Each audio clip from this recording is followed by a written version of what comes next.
கடந்த ஓராண்டாக திருவண்ணாமலை அண்ணாமலையார் கோயிலுக்கு ஆந்திரா மற்றும் தெலுங்கானாவிலிருந்து நிறைய பக்தர்கள் வருகிறார்கள். விசேஷ நாட்களில் மட்டுமின்றி சாதாரண நாட்களிலும் வந்து செல்கிறார்கள். இது வரவேற்க தகுந்த விஷயம். அதெல்லாம் நாங்கள் வரவேற்கிற இந்த ஊரின் குடிமக்கள் என்ற முறையில் அது எல்லாத்தையும் நாங்கள் வரவேற்கிறோம். ஆனால் அவங்க வர்ற வாகனங்கள் இந்த நகர மக்களையும் இந்த பகுதி மக்களையும் பண்ணுற தொந்தரவுகளும் பிரச்சனைகளும் சொல்லி மாளாது. கொஞ்சம் கூட டிராஃபிக் சென்ஸே இல்லாமல் கண்ட இடத்துல வந்து இருக்கிறத எதையும் பார்க்காமையே நோ என்ட்ரியில் திரும்புறது, கண்ட இடங்களில் வந்து பார்க் பண்ணிக்கிறது, வெஹிக்கிளை பார்க் பண்ணிவிட்டு வழிகளை அடைச்சிடுறது, இந்த மாதிரி நிறைய விஷயங்களை பண்ணிட்டு வர்றாங்க. அது இந்த நகர மக்களுக்கும் நகரத்தை சுற்றி வாழ்கின்ற மக்களுக்கும் வந்து பெரிய அளவில் வந்து தொந்தரவுகளையும் கஷ்டத்தையும் கொடுக்குது. அதே போல் பார்த்திங்க அப்படின்னா அங்கேருந்து வர்ற வாகனங்கள் அப்படின்னு சொல்லி பார்க்கும்போது ஆன் கவர்மெண்ட் டியூட்டின்னு போட்டுக்கிட்டு வர்றாங்க. அது தனியார் வாகனமாக இருக்குது. அதே போல் சைரனை போட்டுக்கிட்டு வந்துடுறாங்க. மேலும் சமீபமாக இந்த எலெக்ஷன் காலத்தில் சித்தூர் பார்லிமெண்ட்ரியோட எக்ஸ்பெண்டிச்சர் அப்சர்வர், எலெக்ஷன் அப்சர்வர் ஒருத்தர் வந்து முன்னாடி நம்பர் பிளேட்டு பின்னாடி நம்பர் பிளேட்டில் நம்ம அந்த நண்பர்களையெல்லாம் மறைச்சிட்டு பதிவெண்ணெல்லாம் மறைச்சிட்டு அதில் அதை மட்டும் ஓட்டிட்டு தன்னோட கூட ஒரு டவாலியும் அழைச்சிட்டு வந்து அண்ணாமலையார் கோயிலுக்கு வந்து தரிசனம் பண்ணிட்டு போனது மட்டும் இல்லாமல் எல்லா இடத்துலையும் வந்து அந்த வாகனத்தை நிறுத்தி வச்சு செஞ்சுருக்காரு. மேலும் இதை தவிர வேறு பல ஸ்டிக்கர்களும் அதில் வந்து ஓட்டிட்டு வர்றாங்க. போலீஸுன்னு ஓட்டிட்டு வராங்க, அது தனியார் வாகனமாக இருக்குது. ரெவென்யூ டிவிஷனல் ஆஃபீஸர்னு ஓட்டிட்டு வராங்க, அதுவும் தனியார் வாகனமாக இருக்குது. இந்த மாதிரி நிறைய வாகனங்களில் இந்த மாதிரி வந்து இந்த வாகனங்களை கண்ட இடத்துல நிறுத்திட்டு போக்குவரத்துக்கும் பொதுமக்களுக்கும் பெரிய இடைஞ்சலை ஏற்படுத்துகிறாங்க. மாவட்ட நிர்வாகமோ மாவட்ட காவல் நிர்வாகமோ அதை பற்றி எந்த விதமான சிரத்தையும் எடுத்துக்கொள்வதில் அதை ரெகுலரைஸ் பண்ணுறதுக்கான எந்த விஷயத்தையும் பண்ணுறதில்ல.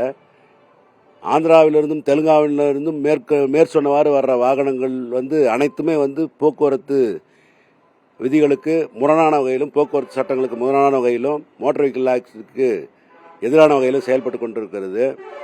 உண்மையில் அந்த வாகனங்களை பிடிச்சி இந்த விதிமீறல்களுக்காக அவங்க மேலே வந்து அபராதம் விதிக்க வேண்டிய மாவட்ட காவல்துறையும் மாவட்ட நிர்வாகமும் செயலிலிருந்து போய் நிற்குது. அதுக்கான காரணம் என்னங்கிறது எங்களுக்கு தெரியல. தமிழ்நாட்டில் இப்போ புதுசாக ஒரு அவசரமான ஒரு சட்ட சீர்திருத்தத்தை கொண்டு வந்திருக்கிறாங்க. இருசக்கர வாகனத்திலேயோ 4 சக்கர வாகனத்திலேயோ காவல் வக்கீல் அப்படின்னு சொல்லிட்டு தனிப்பட்ட ஸ்டிக்கர்களை ஒட்டக்கூடாது அப்படின்னு சொல்லிட்டு ஒரு நடைமுறையை கொண்டு வந்திருக்கிறாங்க. இது பொதுமக்களுக்கு மட்டும்தானா இல்லை மேல் அதிகாரிகளுக்கு உண்டான்னு சொல்லிட்டு சரியா தெரியல. குறிப்பாக திருவண்ணாமலையில் நீங்கள் அண்ணாமலையார் கோவிலுக்கு, உலக புகழ்பெற்ற அண்ணாமலையார் கோவிலுக்கு வர பக்தர்களுக்கு, அதுவும் குறிப்பாக ஆந்திர பக்தர்கள் தேர்தல் அவசரம் அப்படின்னு சொல்லிட்டு 2 பக்கமே நேம் பிளேட் இல்லாமல் ஒரு தேர்தல் அதிகாரிகள் அப்படின்னு சொல்கிற ஒரு போர்டோடு வந்துட்டு போகிறாங்க. அவங்களுக்கு காவல்துறை கண்டுக்குதா இல்லை ஆர்டிஓ ஆஃபீஸுகள் இதெல்லாம் தேர்ந்தெடுக்கிறாங்களா இல்லையானே தெரியல.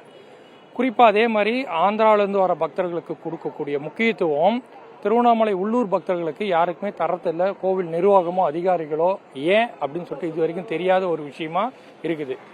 இதை வந்து பொதுமக்கள் உங்ககிட்ட தான் நாங்கள் சொல்ல முடியும், பத்திரிகை துறை உங்ககிட்ட தான் எங்களால் சொல்ல முடியும். அதை நீங்கள் தான் சீக்கிரமாக எடுத்து உள்ளே இருக்கிற உள்ளூர் மக்களுக்கு கோவிலுக்கு வழிபாடுகள் ஏற்பாடுகள் கொஞ்சம் சீக்கிரமாக விரைவாக செஞ்சு கொடுக்கணும். அதே போல் ஆந்திராவிலேருந்து வர 4 சக்கர வாகனங்கள் எல்லா இடத்தையும் எந்த இடத்துல நிறுத்தக்கூடாதோ அந்த இடத்துல நிறுத்திருக்கிறாங்க. அதுக்கு உண்டான பயன் போடுதா காவல்துறை போடுறாங்களா இல்லையான்னு இது வரைக்கும் சரியாவே தெரியல. அவங்க மேல நடவடிக்கை எடுக்கிறாங்களா இல்லையான்னு தெரியல. அதே சமயத்துல கோவிலுக்கு வர பக்தர்கள் இருசக்கர வாகனத்துல நிறுத்தினாலே அவங்களுக்கு ஆன்லைன்ல மூலமா கட்டணத்தை விதிக்கிறாங்க, அபராத கட்டணத்தை விதிக்கிறாங்க. இது தொடர்ச்சியா நடக்குது. ஆனா ஆந்திர ஜனங்களை கண்டுகாத்து ஏன் இது வரைக்கும் தெரியலைங்க. ஆந்திராவிலிருந்து வரக்கூடிய ஒரு காரில் நம்பர் பிளேட் இருக்கக்கூடிய இடத்தில் எலெக்ஷன் அப்சர்வர் என்று போர்டு போட்டுக்கொண்டு தமிழ்நாட்டில் குறிப்பாக திருவண்ணாமலைக்குள் வருகின்றனர். அதை எந்த அதிகாரியும் கண்டுகொள்வதில்லை. மாநில எல்லையில் உள்ள ஆர்டிஓவும் மாவட்ட இடங்களில் உள்ள சோதனை சாவடிகளையும் அந்த வண்டியை கண்டுகொள்ளவில்லை. அதற்கு காரணம் என்ன என்பது தெரியவில்லை.